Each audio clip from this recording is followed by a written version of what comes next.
Hello, and I'm back for another episode of Fishing in Germany. In this video, I want to go over using a cage feeder with a very, very easy setup, like the most minimalistic setup I know of how to use a cage feeder. And just quick tips on how to fish with a cage feeder. If you're not familiar with it, I'll save that for the end. So if you already know how to use a cage feeder or how it's used, what it's for, then you can skip the end. Anyway, cage feeder, if you're not familiar with it, it looks something like this. They come in different shapes and size. I've seen some out of plastic even, I think. But this one, it's got a weight attached. You can get them different weights. This is 60 grams. And, basically, I try to use the most minimal weight I need to just stay in place. So it's going to depend on the current of the water. If you're in a river, if it's strong current, you're going to need a heavier weight. Usually where I'm at, it's pretty slow. So I normally use about 40 grams. Right now the river's really high because it's raining so much. So I'd probably have to use a 60 if I went today. Okay, so the setup I'm using, it's basically you just need the feeder and one small other little thing. And that's going to be, what is it called? Different brands make them. This is by Zebco. It's called Feeder Boom Strong. They come in different sizes. This is 10 centimeter. And it's basically this thing. I think for 190 there was 3 in here if I remember right. They break pretty easily and you get snagged. That's the problem with the cage feeder. It does get snagged very easily in rocks and places like that. So usually I'll if I'm on a new spot, I'm not going to just throw a cage feeder out right away. I'm going to throw out like the simple setup I showed you with just a sliding weight, something like this. Trying to get a feel for the area and find where those snags are that I want to avoid.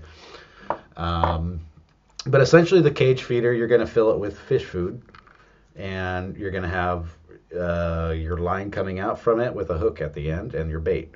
And the food should dispense around that area where your hook is.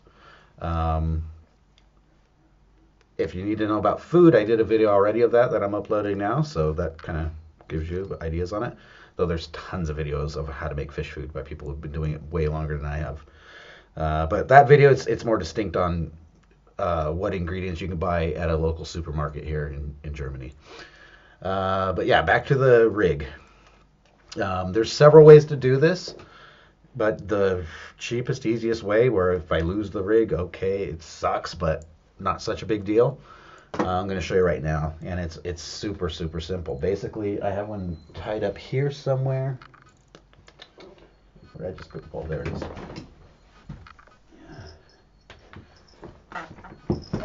Okay, so here's my main line. I have this boom stand. This kind of helps keep it from tangling. I mean, it'll still happen, but it's tangle free. It's not tangle free. It's tangle resistant, I should say. So I got that on my main line.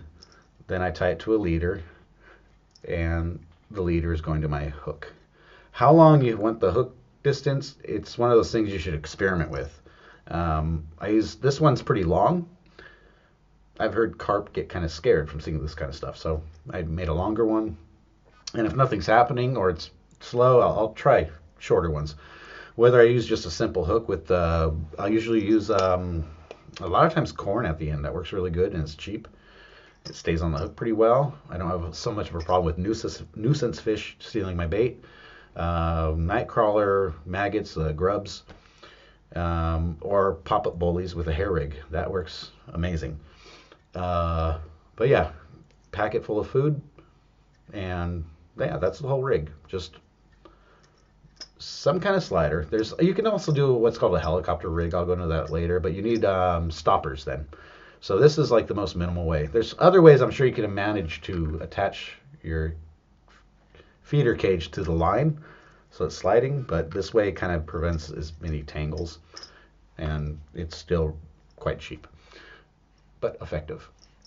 All right, so when you're using these, a couple tips is how you pack it and the food you're using, the consistency of it. I'm going to say, like, here's the top end of it. So that's going to be, the bottom end is going to be facing downriver.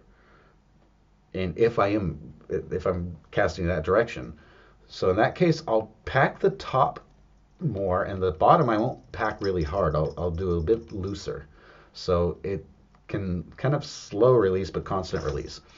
With a cage feeder, what I found though, you want to make sure there's food in it. If there's no food in the feeder, the fish are not gonna they're not gonna be interested. And this is kind of attracting fish and also getting fish to feed. It could be smaller fish, but other fish go, hey, there's something over there. They're gonna come. So you want to check it pretty constantly. You know, it depends on how your food consistency is. So it might run out pretty quick. If it's like that, I try to like pack it tighter, or it could be sometimes it just stays in there. When I just got this pole out of the car, I haven't used it for a couple weeks. There was dried up food still in there, and it was like, okay, that yeah. But even so, that's better than nothing. A lot of times you pull it out and the cage is empty. And that's usually when you're like, well, I haven't gotten a bite for a while, let's pull it out. So I'd say roughly every 15 minutes or so, check it and cast again. Normally with this kind of setup, it doesn't matter, because usually I can fish with 2 poles where I'm at. So I usually, I don't want to fish right in front of me because I move around, I'm standing up, I'm probably scaring the fish. So I try to cast that way and 1 pole that way. So 1 upriver, 1 downriver. Either way, there's still food around that's being released from a cage, so it's going to be effective. I bottom fish with these, of course, so I'm going to cast, get my line tight, and put it on a pole holder. And I always, for this stuff, I love using bells. So when there's a bite, oh man, I love that sound. But yeah. That lets me know, okay, there's something going on. And when there's a really good tug on it, that's where I set the hook. Sometimes it sets itself. Bells also, I mean, there's all sorts of different kinds. I like these a lot because there's a little slot in there I could put a glow stick. So at nighttime, because that's the problem with 2 poles. I can still hear it, but I don't know which one it is. Even if I'm sitting right between them, it's hard to tell which one was going off. So yeah, this is kind of cool because you can put a glow light in there. They're really, really cheap. I've ordered these from China, like 10 for $2 or something like that. The only problem I don't care about, it was this pole particularly. The line, when I cast, this part of the line likes to wrap around it and get stuck there. You won't notice it until you go to reel in. So if you have to check after you cast and make sure it's not there, because otherwise you're going to get your line snagged when you're fighting a fish and things can go really wrong. So that's pretty much about it for a feeding cage. They work, like I said, they work really good.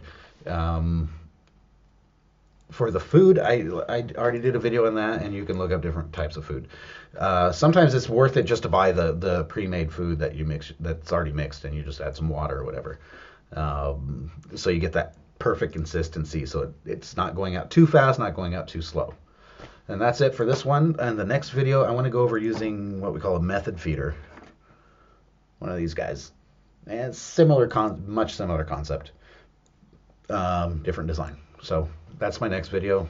And yeah, it doesn't look like I get to do any fishing today, so I'm just going to talk about fishing for now. But we'll get some fishing videos soon.